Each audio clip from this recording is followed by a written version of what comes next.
বিসমিল্লাহির রহমানির রহিম। নিঃশব্দ রাতের কান্না ও একাকিত্ব। আপনি কি কখনো মাঝরাতে হুট করে জেগে উঠেছেন, যখন চারদিক নিস্তব্ধ, সবাই ঘুমে আচ্ছন্ন, আর আপনার বুকের ভেতরটা এক অজানা হাহাকারে দুমড়ে মুচড়ে যাচ্ছে? আপনার মনে হচ্ছে আপনার জীবনের এই জটিল গোলকধাঁধা থেকে বের হওয়ার কোনো উপায় নেই।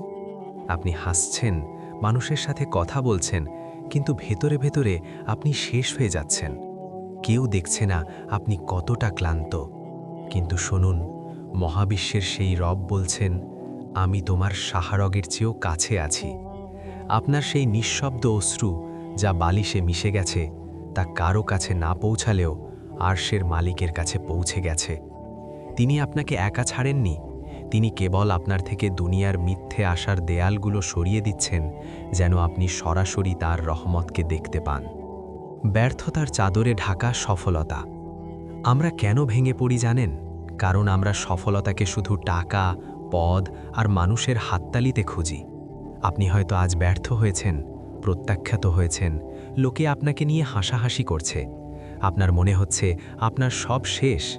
কিন্তু আল্লাহ যখন ইউনুস আলাইহিস সালামকে মাছের পেটে অন্ধকার সমুদ্রের নিচে নিয়ে গিয়েছিলেন, তখন কি কেউ ভেবেছিল ওটা শেষ নয়, বরং এক নতুন শুরু ছিল? আপনার বর্তমানে এই অন্ধকার আপনার কবর নয়, বরং এটা আপনার বীজের মতো। মাটির নিচে অন্ধকারে চাপা পড়লে তবেই তো একটি বিশাল গাছ হয়ে আপনি বেরিয়ে আসবেন। আল্লাহর ওপর ছেড়ে দেওয়ার মানে এই নয় যে আপনি হেরে গেছেন, বরং এর মানে হল আপনি পৃথিবীর সবচেয়ে শক্তিশালী হাতের ওপর ভরসা করেছেন। কেন আল্লাহ আমার দোয়া শুনছেন না? আপনি হয়তো মাসের পর মাস, বছরের পর বছর একটি জিনিসের জন্য কাঁদছেন, কিন্তু উত্তর পাচ্ছেন না। আপনার অভিমান হচ্ছে, আল্লাহ কি আমায় ভালোবাসেন না? অথচ আপনি জানেন না আল্লাহ কেন আপনাকে থামিয়ে রেখেছেন। যেমন মা সন্তানকে আগুন থেকে আগলে রাখেন যখন সন্তান ওটা ধরতে চায়, আল্লাহ আপনাকে আপনার পছন্দের সেই জিনিস থেকে আগলে রেখেছেন যা আপনার ধ্বংসের কারণ হতে পারত।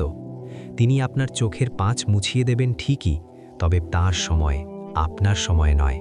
কারণ আপনি শুধু আগামীকালটা দেখেন, আর তিনি দেখেন আপনার পুরো চিরস্থায়ী জীবন। তার না বলাটা আপনার জন্য অনেক সময় অনেক বড় নেয়ামত। যখন পৃথিবী মুখ ফিরিয়ে নেয়, যাদের আপনি নিজের ভেবেছিলেন, যারা বিপদে আপনার হাত ছেড়ে দিয়েছে, তাদের প্রতি ঘৃণা নয়, বরং কৃতজ্ঞ থাকুন। কারণ তারা আপনাকে শিখিয়ে দিয়েছে যে দুনিয়াতে আল্লাহ ছাড়া আর কেউ চিরস্থায়ী নয়।